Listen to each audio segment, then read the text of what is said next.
정말 믿을 수가 없어. 당신이 어떻게 그렇게 엄마 앞에서 행동할 수가 있지? 다른 사람도 아니고 내 엄마한테? 너도 참 징하다. 그냥 홍삼 가격 한 번 본 게 그렇게 큰일이야? 내가 일부러 장모님을 무시라도 했냐? 내가 그걸 몰라서 그래? 엄마가 좋은 마음으로 준 걸 그렇게 가격 따지면서 무한하게 만드는 게 어떻게 아무렇지도 않은 일이야? 아, 진짜 웃긴다. 그럼 싸구려 홍삼 먹고 우리가 아프면 누가 책임질 건데? 나는 그게 싫어서 찾아본 거라고. 그리고 장모님이 산 것이 아니라 고객이 준 거라며. 그 고객이 어떤 걸 줬는지 궁금한 게 그렇게 큰 죄야? 아, 진짜 기가 막혀. 내가 언제부터 그렇게 걱정 많은 남편이었어? 내가 보기엔 그냥 엄마 말을 무시하는 태도였을 뿐이던데. 그만해. 너네 엄마는 무슨 말을 해도 너는 다 감싸네. 그리고 너네 엄마는 남이 준 걸 왜 우리한테 선물을 줘서 진짜 피곤해 죽겠어. 뭐? 너네 엄마? 내가 우리 엄마한테 그렇게 무례하게 굴고도 그런 말이 나와? 내가 우리 엄마가 얼마나 배려 깊은 분인지 알기나 해? 너네 엄마랑 비교도 할 수 없는 분이야. 여러분, 안녕하세요. 살아오면서 정말 작은 일 하나가 인생을 이토록 크게 바꿔놓을 수 있다는 걸 알아차린 순간이 있으셨나요? 저는 그 작은 일이 홍삼 한 상자였어요. 그저 좋은 마음으로 작은 딸에게 건넨 명절 선물 하나가 가족의 운명을 뒤흔들 줄은 정말 상상도 못했습니다. 딸과 사위가 다투기 시작한 그날부터 모든 게 한순간에 무너졌어요. 그리고 그 작은 오해가 결국 딸의 결혼 생활을 끝내고 말았죠. 모든 일이 제 잘못이라는 생각이 들어요. 제가 가사 도우미 일을 하지 않았더라면, 그 선물을 받지 않았더라면, 아니면 그 선물을 민영이에게 주지 않았더라면 제 머릿속에는 끝없는 만약들만 맴돌고 있습니다. 여러분도 저처럼 한순간의 선택이 돌이킬 수 없는 결과를 가져온 적이 있나요? 이 이야기는 아주 작은 일이 가정을 무너뜨린 이야기입니다. 그리고 그 속에서 엄마로서 제가 겪는 후회와 자책에 관한 이야기이기도 하죠. 그 작은 홍삼 상자가 어떻게 모든 걸 바꿔놓았는지 끝까지 들어봐 주시겠어요? 저는 올해로 64입니다. 아직도 이렇게 건강하게 일할 수 있다는 게 정말 감사합니다. 남편도 저도 많이 배우지는 못했지만 성실하게 살아온 덕에 우리 딸 둘은 모두 결혼해서 안정된 가정을 이루었어요. 덕분에 큰 걱정 없이 살고 있습니다. 저희 부부는 항상 부지런히 살았습니다. 남편은 건축 일을 하고 있고 저도 가사 도우미 일을 하고 있습니다. 서로 많이 배우지 못했으니 몸으로 하는 일밖에 없었지만 그것도 꾸준히 하니 결실을 맺더라고요. 우리가 그동안 열심히 번 돈으로 신도시에 작은 아파트 하나 장만했고 은퇴 후에도 손 벌리지 않고 살 수 있을 만큼 노후 준비도 해놨어요. 이 정도면 남부럽지 않게 잘 살아왔다고 생각합니다. 그리고 저는 지금도 일을 할 수 있다는 게 참 감사한 일이라고 생각해요. 노동이 부끄럽지 않다고 늘 마음속으로 다짐합니다. 오히려 건강할 때, 몸이 허락할 때 일을 할 수 있으면 그게 축복이죠. 그래서 저는 가사 도우미 일을 계속하고 있습니다. 손이 빠르고 일을 깔끔하게 해서 제법 인기도 많습니다. 특히 말 없이 조용히 일하는 걸 좋아하는 고객들에게는 더 잘 맞죠. 사실 저는 말보다는 손으로 일하는 게 더 편해요. 말 없이 주방을 정리하고 바닥을 닦고 나면 깨끗해진 집을 보는 것만으로도 뿌듯하니까요. 하지만 가사 도우미 이 일이 항상 기쁨만 주는 건 아닙니다. 고객에 따라 속상한 일도 많아요.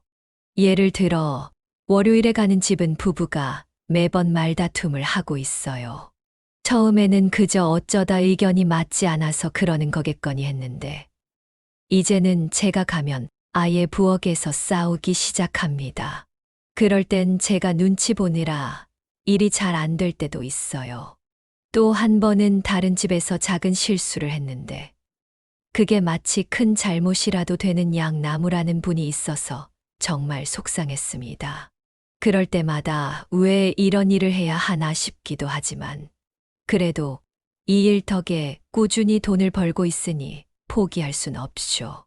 그래도 일을 하면서 참 보람을 느낄 때도 있어요. 특히 제가 제일 좋아하는 고객은 선영 씨라는 분이에요.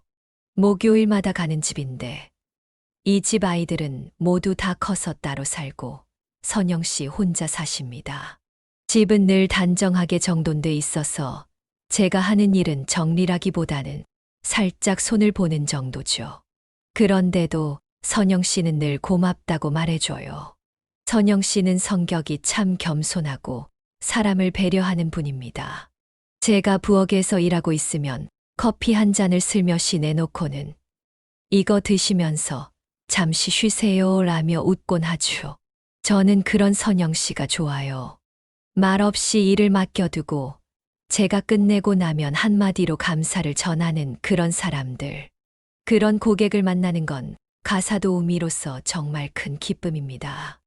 올해 추석에 선영 씨는 홍삼을 선물로 주셨어요. 참 고마운 마음에 웃음이 절로 나더군요. 아니, 이걸 왜 저한테 주시려고 하세요? 선영 씨가 드셔야죠. 그런데 선영 씨는 활짝 웃으면서 말했어요. 저는 혼자니까요. 두고두고 먹으면 아까워요. 이모님께서 늘 제 집을 깨끗하게 해주시니 제가 더 감사한 걸요. 아이, 뭐 그런 말씀을. 그럼 제가 잘 먹겠습니다. 사실 저는 그런 선물이 참 고맙고도 소중하다고 느껴졌습니다.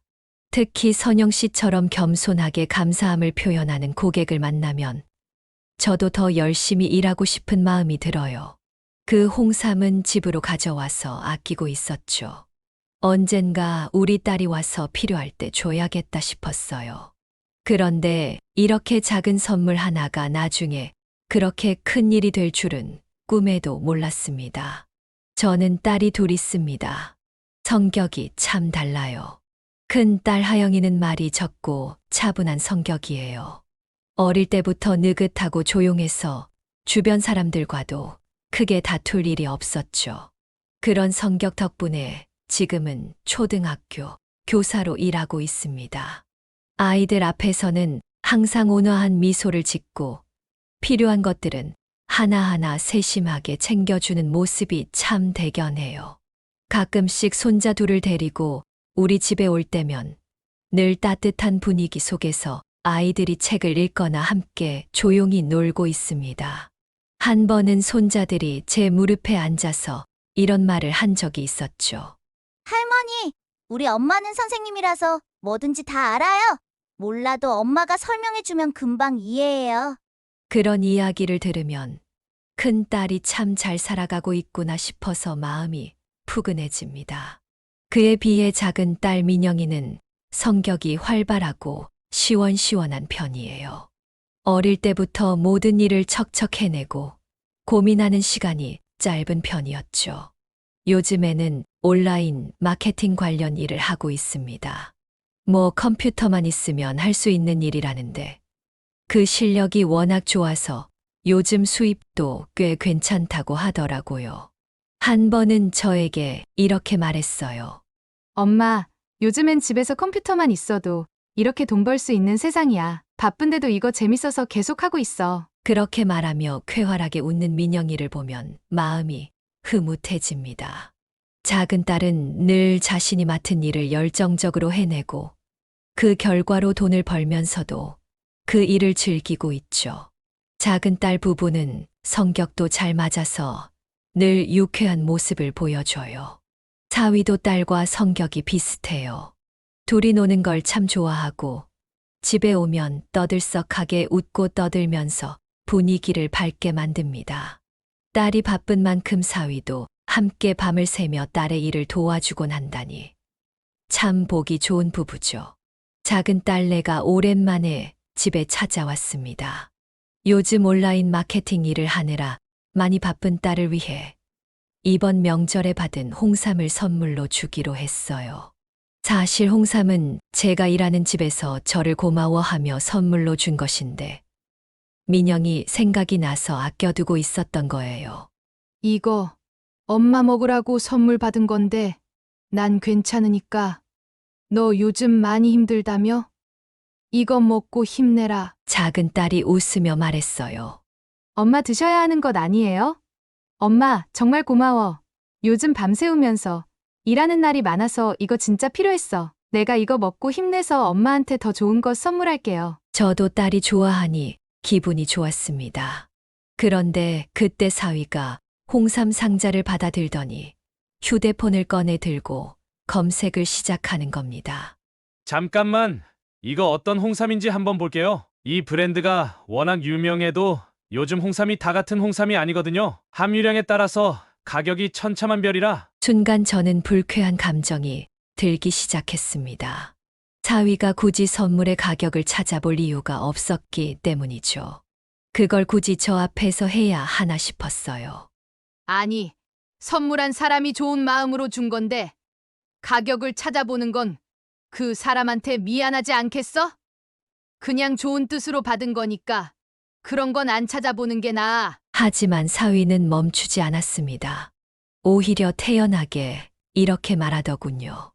에이, 그래도 이왕 먹는 건데 만약에 싸구려일 수도 있잖아요. 그러면 차라리 좀 더 좋은 걸 사 먹는 게 낫지 않겠어요? 잠깐만요. 금방 찾아볼게요. 그 순간 저는 속에서 뭔가 끓어오르는 느낌이 들었습니다. 억지로 웃으면서 말은 했지만 속은 이미 많이 불편해져 있었습니다. 그래도 꼭 이렇게 내 앞에서 찾아봐야 하겠나? 제 목소리가 조금 굳어졌지만 그걸 들은 딸이 더 이상 참지 못하고 나섰습니다. 뭐 하는 거야? 엄마한테 선물 받은 건데 그걸 왜 굳이 가격을 찾아보고 그래? 엄마 민망하게 만들려고 이러는 거야? 딸의 목소리가 확 높아지면서 분위기가 급격히 냉랭해졌습니다. 사위는 당황한 얼굴로 딸을 쳐다봤지만 곧 태연하게 받아쳤습니다. 아니, 민망하게 하려는 게 아니라 내가 그냥 궁금해서 그런 거잖아. 과민 반응 좀 하지 마. 딸은 그 말에 더욱 화가 폭발했습니다. 과민 반응? 지금 당신이 엄마를 무시하고 있는 거 몰라? 엄마가 좋은 마음으로 준 건데 당신이 그걸 싸구려일지도 모른다고 엄마 앞에서 찾아본다고? 그게 어떻게 예의야? 그리고 엄마가 그만하라고 말렸는데도 들은 채도 하지 않았잖아? 사위도 욱하며 맞섰습니다. 무시? 아니, 누가 무시를 했어? 그냥 나는 내가 더 좋은 홍삼을 먹었으면 해서 그랬을 뿐이잖아. 작은 딸은 주먹을 꽉 쥐고 화난 표정으로 사위를 노려보며 말했습니다. 좋은 홍삼이 뭐가 중요해? 엄마가 선물 준 건데 그걸 그렇게 따져가면서 받을 거야? 엄마한테 제대로 감사나 했어? 사위는 더 이상 참지 못한 듯 소리쳤습니다. 너야말로 그만해. 왜 내가 뭘 하든 화를 내는 거야? 내가 너무 예민한 거잖아. 싸움은 점점 더 커졌고 저는 옆에서 어떻게 할 줄 몰라서 속이 타들어가는 기분이었습니다. 남편도 마주 앉아 있었지만 얼굴이 굳은 채 아무 말도 하지 못했습니다. 분위기는 이미 엉망이 되었고 딸과 사위는 서로 말을 주고받으며 싸움을 멈추지 않았습니다. 내가 항상 이렇게 아무 생각 없이 행동하니까 내가 화가 나는 거야. 우리 엄마 마음을 생각해 주긴 했어? 그래, 내가 다 잘못했단 말이지. 너도 너무 고집 부리는 거 몰라? 나도 그냥 좋은 의도로 한 거라고. 그날 작은 딸과 사위는 그렇게 크게 다툰 뒤에 서로 화가 난 채로 집을 떠나버렸습니다. 저는 그저 작은 선물 하나 주고 싶었던 마음이 이렇게 큰 싸움으로 번질 줄은 상상도 못했습니다. 마음이 무겁고 답답했습니다. 이런 일이 왜 이렇게 커졌을까? 그저 불쾌한 기분만 남았습니다. 딸과 사위는 우리 집에서 싸움을 멈추지 않고 결국 냉랭한 기운으로 집을 떠났습니다. 저는 그저 그들이 집에 돌아가면서 마음이 조금은 풀리길 바랐지만 그건 저만의 기대일 뿐이었나 봅니다. 집에 도착한 딸과 사위는 여전히 서로의 감정이 정리되지 않은 상태였고 분위기는 더 험악해졌습니다. 정말 믿을 수가 없어. 당신이 어떻게 그렇게 엄마 앞에서 행동할 수가 있지? 다른 사람도 아니고 내 엄마한테? 사위는 딸의 날카로운 말에 여전히 화가 난 얼굴로 대꾸했습니다. 너도 참 끝까지 하네. 그냥 홍삼 가격 한번 본 게 그렇게 큰일이야? 내가 일부러 장모님을 무시라도 했냐? 딸은 더 이상 참을 수 없다는 듯이 목소리를 높였습니다. 내가 그걸 몰라서 그래? 엄마가 좋은 마음으로 준 걸 그렇게 가격 따지면서 무한하게 만드는 게 어떻게 아무렇지도 않은 일이야? 사위도 지지 않고 목소리를 높였습니다. 아, 진짜 웃긴다. 그럼 싸구려 홍삼 먹고 우리가 아프면 누가 책임질 건데? 나는 그게 싫어서 찾아본 거라고. 그리고 장모님이 산 것이 아니라 고객이 준 거라며. 그 고객이 어떤 걸 줬는지 궁금한 게 그렇게 큰 죄야? 딸은 이제 더 이상 참지 못한 채 사위를 바라보며 비웃듯이 말했습니다. 아, 진짜 기가 막혀. 내가 언제부터 그렇게 걱정 많은 남편이었어? 내가 보기엔 그냥 엄마 말을 무시하는 태도였을 뿐이던데. 그 말에 사위는 순간 눈썹을 찌푸리며 소리를 질렀습니다. 그만해. 너네 엄마는 무슨 말을 해도 너는 다 감싸네. 그리고 너네 엄마는 남이 준 걸 왜 우리한테 선물을 줘서 진짜 피곤해 죽겠어. 작은 딸은 그 말을 듣자마자 더 큰 소리로 받아쳤습니다. 뭐? 너네 엄마? 내가 우리 엄마한테 그렇게 무례하게 굴고도 그런 말이 나와? 내가 우리 엄마가 얼마나 배려 깊은 분인지 알기나 해? 너네 엄마랑 비교도 할 수 없는 분이야. 사위는 한숨을 쉬며 고개를 저었습니다. 배려 깊은 분. 내가 지금 그렇게 생각하는 건 다 착각이야. 내 엄마는 너만 생각하지. 나나 다른 사람 생각해 본 적 있어? 그리고 우리 엄마를 감히 내 엄마와 비교도 하지 마. 그 말을 듣는 순간 딸의 얼굴이 굳어지더니 사위의 말을 끊고 말했습니다. 진짜 기가 차네. 그럼 내 엄마는 어때? 내 엄마가 나한테 하는 말들 들어보긴 했어? 맨날 은근히 날 깎아내리면서 자기는 다 맞다고만 하지. 말을 솔직하게 하는 법을 몰라. 생선을 많이 드셨나? 뼈 있는 소리나 할 줄 알지. 이제 사위의 얼굴도 화가 나서 빨개졌습니다. 그는 딸의 말을 끊으며 소리쳤습니다. 우리 엄마. 내가 진짜 그럴 줄 몰랐네. 내 엄마는 너한테 늘 잘해주려고 애쓰셨는데 너는 맨날 불평만 하잖아. 오히려 내가 우리 엄마한테 무례하게 굴고 있는 거지. 딸은 사위의 말을 듣고는 더 크게 소리쳤습니다. 내가 무례하다고? 내가 웃기지 마. 내 엄마는 내가 무슨 말만 해도 늘 못마땅해 하잖아. 나만 문제라고 생각하는 거야? 우리 사이가 이렇게 된 게 다 내 잘못이라고? 사위는 딸의 말에 더 이상 참지 못하고 소리쳤습니다. 그래, 내가 문제야. 내가 언제 우리 엄마한테 제대로 해본 적 있긴 해. 매번 내 앞에서 우리 엄마 흉이나 보고 내 엄마만 최고라면서. 작은 딸도 격해진 목소리로 맞받아쳤습니다. 내가 왜 내 엄마 흉을 보겠어? 내가 중간에서 나 좀 도와줬으면 이런 말도 안 했겠지. 넌 맨날 내 엄마 말만 듣고선 내가 뭐라 하면 나만 나쁜 사람 만들잖아. 이젠 서로의 말을 듣는 것조차 힘들어 보였습니다. 두 사람은 감정이 고조된 상태에서 되돌아올 수 없는 지경에 이르렀습니다. 서로를 바라보는 눈빛에는 더 이상 이해나 배려는 없고 그저 분노와 서운함만이 가득했습니다. 내가 너무 이기적이야. 모든 게 내 방식대로 돼야만 하잖아. 우리 엄마한테도 나한테도. 작은 딸은 눈물을 참으려 했지만 목소리가 떨렸습니다. 그래, 내 말이 다 맞아. 내가 문제야. 내가 내 엄마처럼 말없이 다 받아줬어야 하는데 그게 안 됐네. 사위는 차갑게 딸을 쳐다보며 말했습니다. 내가 인정했으니 됐네. 그 순간 딸은 더 이상 말을 하지 않았습니다. 그저 사위를 바라보며 숨을 고르더니 작게 속삭이듯 말했습니다. 이렇게는 못 살아. 더는 그날 밤 두 사람은 다시 화해하지 못했고 서로의 부모를 비난하면서 둘의 관계는 더 깊게 갈라졌습니다.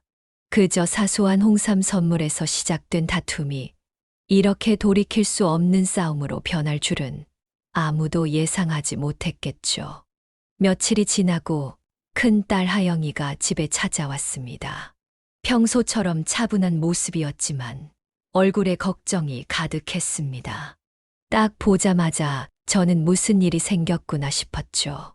하영이는 손자들을 데리고 온 것도 아니고 혼자 찾아왔어요. 엄마, 큰일이에요. 그 말에 저는 놀란 마음으로 물었습니다. 왜? 무슨 일이니? 하영은 한숨을 깊게 내쉬며 차분하지만 무겁게 말했습니다. 민영이가 이혼을 하겠대요. 박서방이랑 싸운 뒤로 집에 돌아가서도 계속 싸웠나 봐요. 이제 더는 못 참겠다고. 그 말에 저는 순간 말문이 막혔습니다.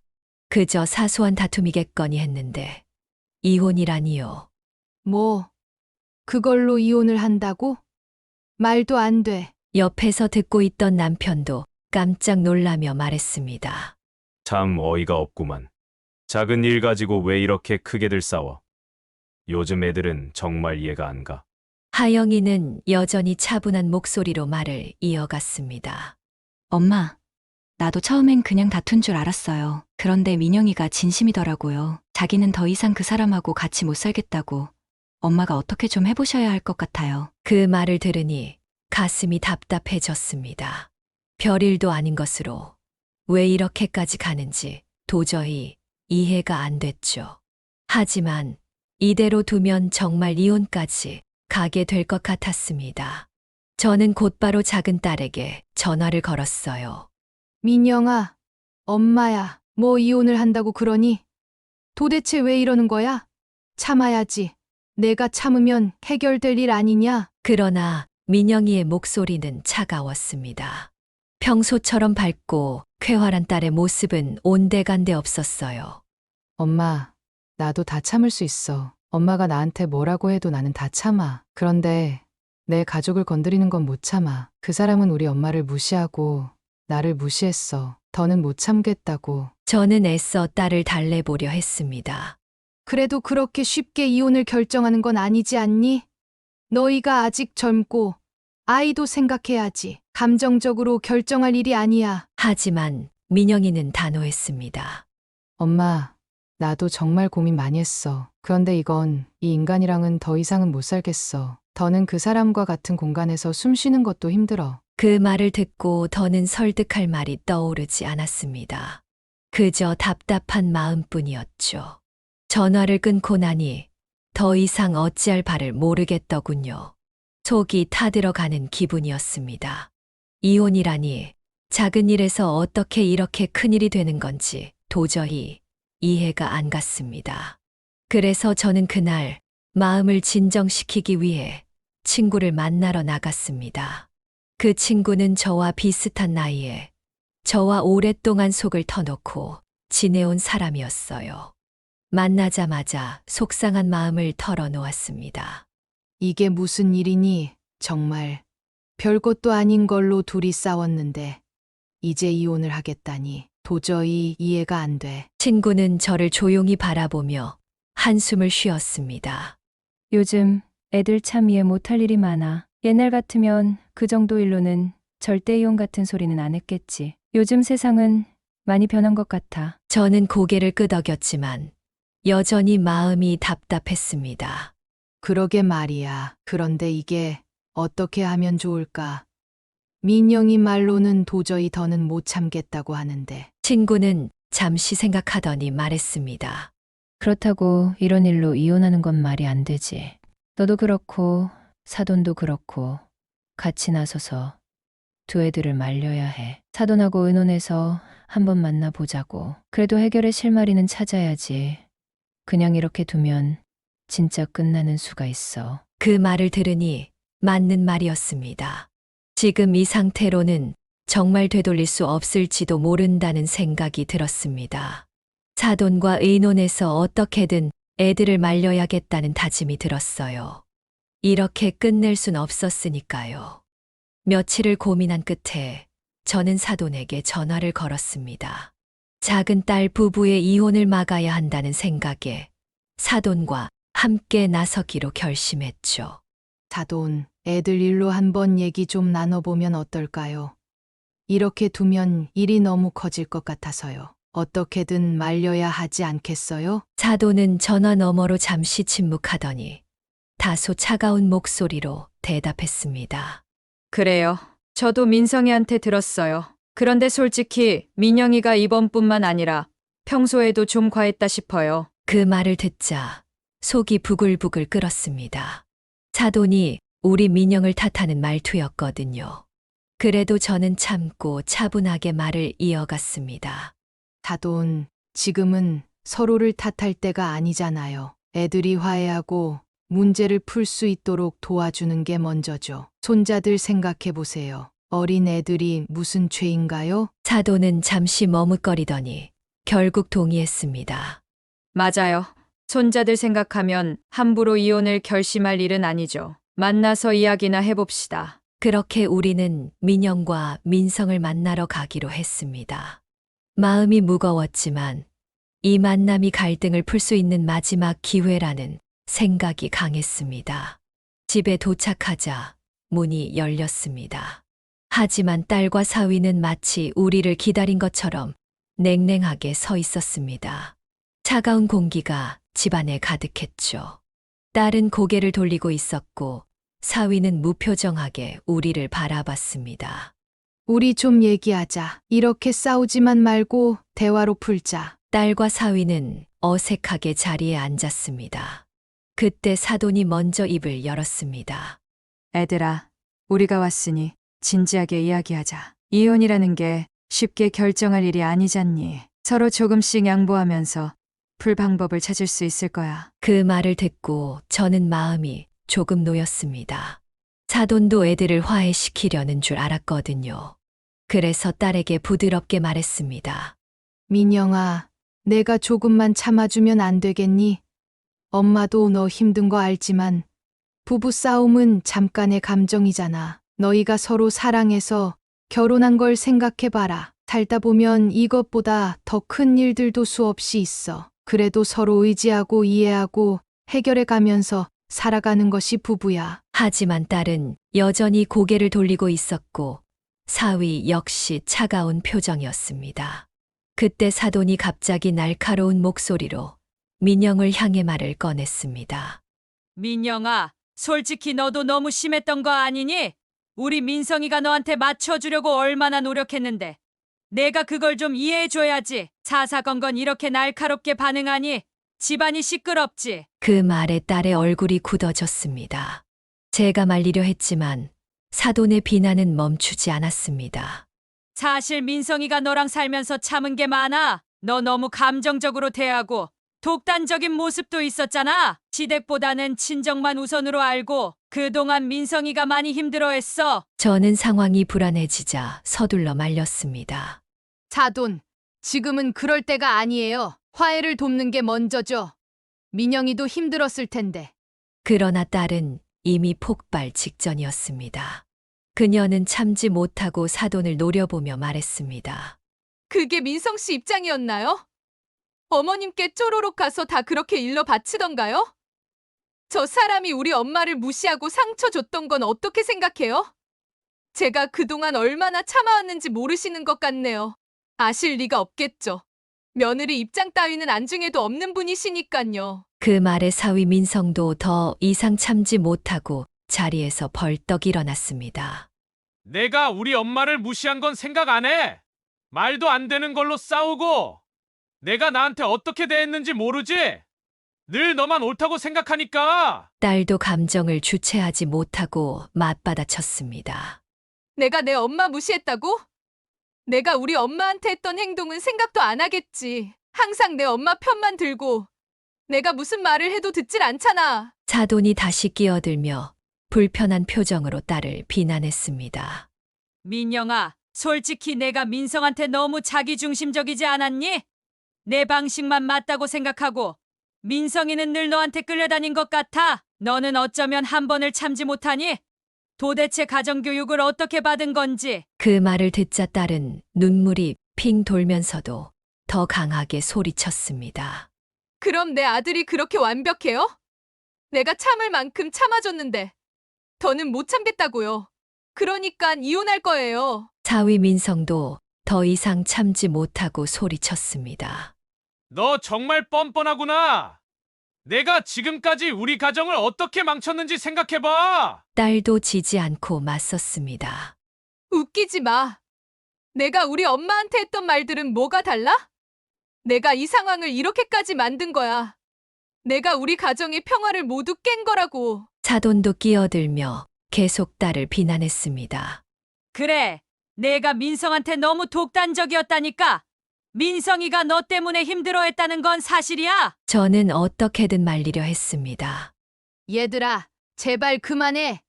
이렇게 싸우면 해결이 안 돼. 우리 진정하고 다시 얘기해보자. 응. 하지만 이미 대화는 물 건너갔고 사돈은 민영만 탓하며 상황을 더 악화시켰습니다. 결국 그 자리는 더 큰 싸움만 남긴 채 끝나고 말았습니다. 저는 한숨을 쉬며 이제 이 갈등을 어떻게 풀어야 할지 막막할 뿐이었습니다. 몇 주가 지나고 결국 딸과 사위는 이혼을 확정지었습니다. 둘은 가정법원을 오가며 재산 분할과 양육권을 논의했고 딸은 어느 날 담담한 얼굴로 저를 찾아왔습니다. 엄마, 다 정리됐어. 저는 무거운 마음으로 딸의 얼굴을 쳐다봤습니다. 민영이는 최대한 차분해 보이려고 했지만 그 안에 숨겨진 피로와 상처가 고스란히 느껴졌습니다. 그래. 어떻게 하기로 한 거니? 민영은 숨을 한 번 고르고 차분하게 설명했습니다. 재산은 반반 나누기로 했고 애들은 내가 키워. 그이가 양육비는 보내주기로 했어. 모든 것이 법적으로 결정됐다는 말에 이제 정말로 끝났다는 실감이 들었습니다. 그런데도 마음이 놓이지 않았습니다. 그저 딸이 혼자서 아이들을 키우며 앞으로 잘 살아갈 수 있을까 불안한 마음뿐이었죠. 민영아, 이제 다 끝났네. 그런데 정말 혼자서 잘 살 수 있겠니? 민영은 조금 지친 표정으로 저를 바라보더니 애써 미소를 지으며 대답했습니다. 엄마, 나도 고민 많이 했어. 하지만 이제는 내가 다 감당해야 할 일이니까 괜찮아. 아이들 위해서라도 잘 해낼 거야. 딸의 말을 듣고 마음이 짠해졌습니다. 민영이가 이렇게 스스로 강해지려고 애쓰고 있다는 걸 알면서도 제 마음 한켠은 여전히 무겁기만 했습니다. 그날 이후로 저는 하루하루 자책 속에 살고 있습니다. 사실 딸이 이혼하게 된 것이 제 탓인 것만 같아요. 만약 제가 그때 작은 딸에게 홍삼을 주지 않았더라면, 아니, 애초에 홍삼을 내가 먹었더라면, 혹은 내가 그 집에서 가사도우미 일을 하지 않았더라면, 작은 일로 시작된 이 일이 이렇게 커지지 않았을지도 모른다는 생각이 머릿속에서 떠나질 않아요. 그리고 그 선물 하나로 딸의 가정이 파탄이 난 건 아닌가 싶어 매일 후회와 자책 속에서 삽니다. 내가 참 부질없는 생각을 하고 있는 거라는 걸 알면서도 매일 밤 그때를 돌아보게 됩니다. 그저 작은 선물 하나였는데 그 순간이 딸의 인생을 바꿔놓을 줄은 꿈에도 몰랐으니까요.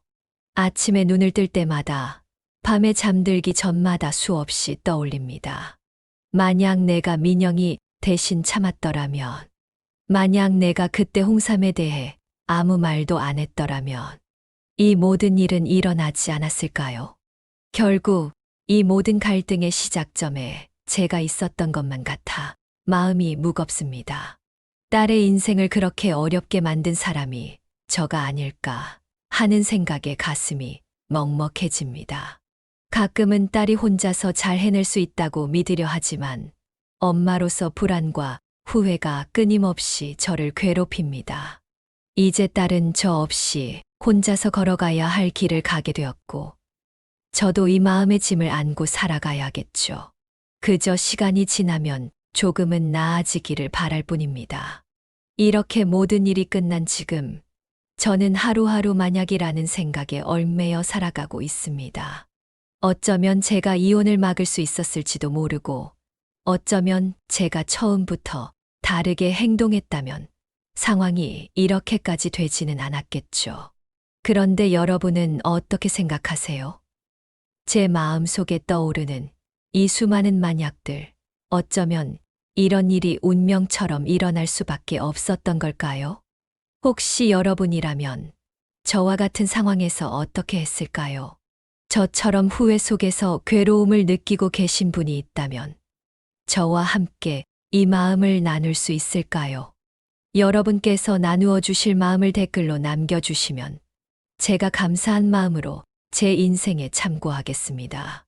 부디 제 이야기가 여러분의 마음속에 작은 울림이 되기를 바라며 이 긴 이야기를 여기서 마무리하겠습니다. 마음 복잡한 제 이야기 끝까지 들어주셔서 감사합니다. 아직 구독을 누르지 않으신 독자님들, 이제 그만 고민하시고 구독을 눌러주세요. 다음에 더 좋은 영상으로 감동과 만족을 안겨드릴게요.